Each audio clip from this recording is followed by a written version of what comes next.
Hello traders, this is the Dow on the daily, and with FOMC today we've had a really nice push to the upside. Little area of support down here, all these dips got bought, and here we are pushing right through. Very dovish FOMC minutes. Interest rate rises are not about to happen anytime soon. They are on the way, but they're a little further back than we thought earlier in the week, early this year. And deflation is very much the key here, so rates are not going anywhere soon until we see some genuine inflation coming through into the system. So this is the one of the most significant charts out there. The fact we pushed back here, pushed through here, is significant. So pull back this area at 850 is a buy. Triple witching on Fridays, we tend to see the big numbers get hit on Fridays, so it is possible over the next couple of days we could see a run to 18.5, but let's just take it one step at a time and just concentrate on this pullback here. You may even get a deep retrace to the actual breakout area. That's fairly common. So if you bid for that, then let's see, that would be 17,855. Yeah, that's a potentially good place to get in. So this is one of the main benefits of today's announcement, today's minutes. We've had a push to the upside in the Euro US. I actually tried to short this at resistance level on my normal data 15 setup, and it did not work. I tried a couple of attempts with small lots and ended up losing and missing out on what was actually a very good bullish move. It happens, it happens. If I get on the wrong side of it, I just need to stop what I'm doing, stand back and reassess. Okay, so I'm not about to buy that euro. What I'm going to do is I'm going to wait for that to push up. So I would hope that we can see a push right into this resistance area here, potentially 112 is a possibility. Let's fib it and let's see what fibs are telling us. This was the last major move. Okay, so we've got 11280 is a distinct possibility, and the stochastics are coming up. What I want to do is, this is clearly in a downtrend. And whenever we've seen high stochastics, it has been a good way to get in. I think you want to sell high in a downtrend, and then try and write it down, and then again repeat the exercise once this bounces, because the overall bigger time frames, weekly and monthly, are suggesting we could come down to parity, but that's not going to happen as soon as some thought, I think. But in the meantime, yeah, let's just wait for some resistance levels. And once you get that, once you get the breakdown, sell resistance, breaks down, sell resistance, nice and neat move. It just consolidates, waits until some of the moving averages come across to meet it, little peak up, and then you can tell when it's over, because you start to get towards the end of the consolidation period, you get lower closes, and then of course they just drop it, little dink back to the 250, and then they just wound it down over a period of a couple of weeks. So, and now we're starting again. Let's have a look at this in terms of Elliott wave. We've had 1, 2, 3, A, B waves. This is a C wave correction, and then the D wave is generally the biggest. So it's a question of when this C wave finishes, and I would look for these areas here. Now, moving on, let's have a look at the pound pairs. Obviously the pound has done a very similar pattern, and this is the way I've got the fibs set up at the moment. The problem I've got with this is it's not a very convincing bar.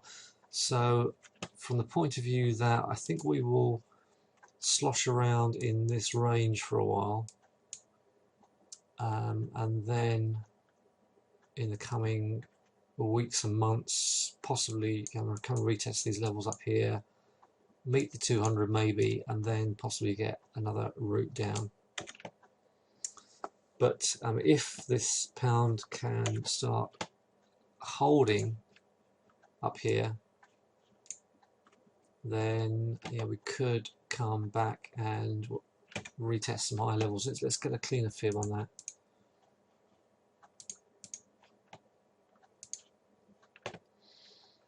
Well, let's just fib the whole move first. Okay, so we nestle down into this fib area here, 156, push back into resistance at 158, and then rolled, put back to resistance, and then rolled. So to really get any kind of momentum going, we've got to close above, open and close above 150, which obviously we could even do tomorrow, who knows. If we do that, then I think at least 156, 155, 156 could be tested. And it's a question of, yeah, can we then reverse this and get the, can we push up there and then get this support held for some further moves to the upside? Well, what happens around here, assuming we get up here, will then determine the influence of the pound in achieving those levels. Okay, let's just, I want to study the pound yen in great detail. This is I'm a big fan of the pound yen. Let's just look at some chart patterns for a start. I mean, that was a major pivotal level, 180.75, and we've not closed above it. So this is not very convincing at this stage. So what I'm looking for is the potential for this to pretty much do a three-waver. This is potentially wave 1, it's wave 2. So I'd like to see some more dips down here to form wave 3 before I think we can start to push higher. So I'm not in a rush to get in this. I think again we may end up just moving around in this range for at least a day or two until we get this week out of the way. And if we can close above 181.30, particularly open and close above it, then I think we can come and retest some of these higher levels. So I mean, just looking at patterns alone,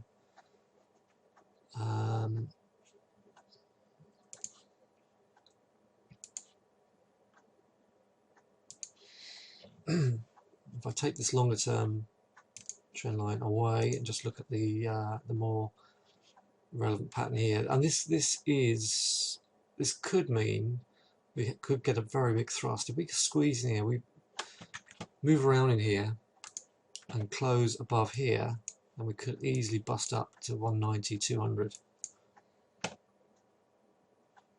this is our third wave, 1, 2, 3. So this zone here, to me, is a good buy area, and one I will be looking to buy dips into. So that's 178. I'm looking to buy the 178 area to see if that can hold and push back up. Let me just remind myself what the data is. We're pretty quiet on the data front. We're very quiet on Friday. We've got weekly US jobs and Philly Fed tomorrow. No significant pound data for Thursday, and then public sector borrowing on Friday. So we're through the bulk of the data now. Not a lot to come for the remaining 2 days. So I will just concentrate on looking at these dips to see if that can get bought. And again, we've got the low of that hammer bar there would be very, very nice. If we can just overshoot that 177, that would be great. That would be very, very good. Okay, pound Aussie dollar. Again, I'm just looking for the end of the C wave on this one. I think the 3-wave pattern. We've got 3 little dinks here.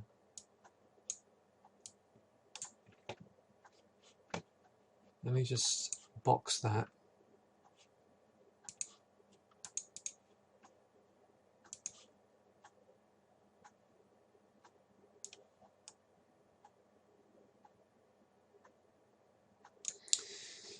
So for me to get really bullish, we need to close above 193.50.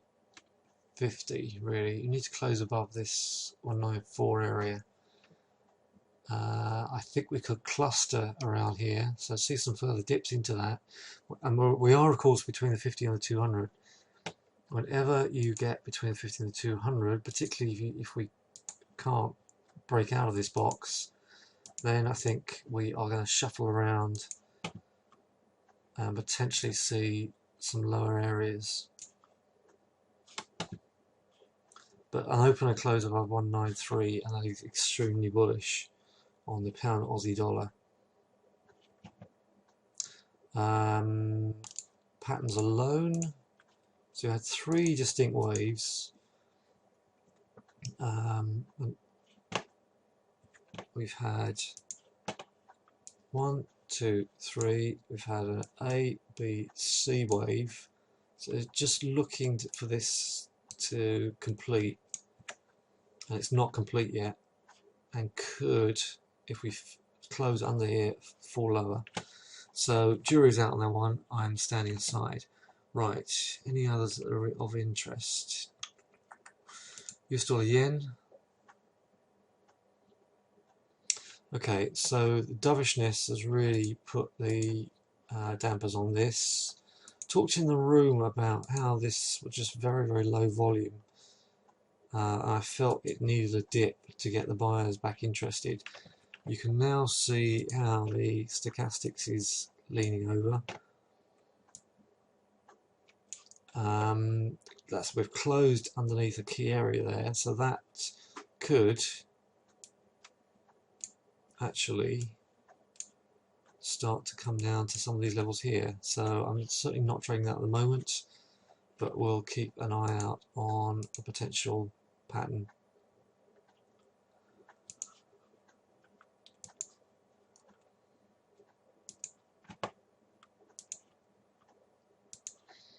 Right, I close underneath 119, and that could spell short-term trouble for that one.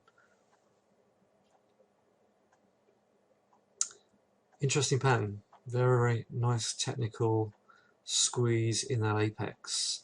So I will update you on that one as well. And gold and oil, and then I'll finish because this is dragging out to be longer than I anticipated. Gold, little squirt up.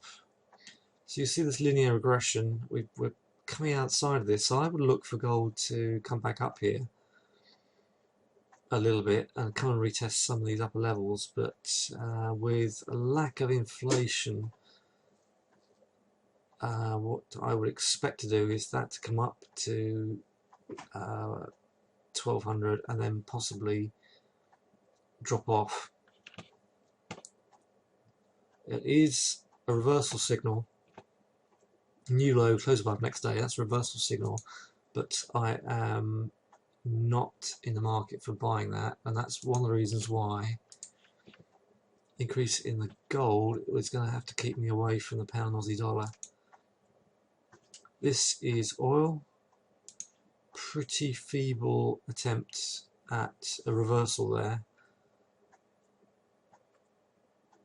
I would not anticipate that squirting up anytime soon, and even if we bump into that trend line again, I think we could come down here and possibly even fail at 43.20. But in the meantime, I think the most likely scenario is we will just shuffle around here and then at some stage get direction. Okay, so I'm interested in buying a dip in the pound yen. The euro and the euro US pound US have thrown in some reversal signals, but it's the pound yen that's got me much more interested than these ones, and that's what I will be looking for. Any questions, let me know, otherwise I will see you in the room or at the next update. Thanks very much and happy trading.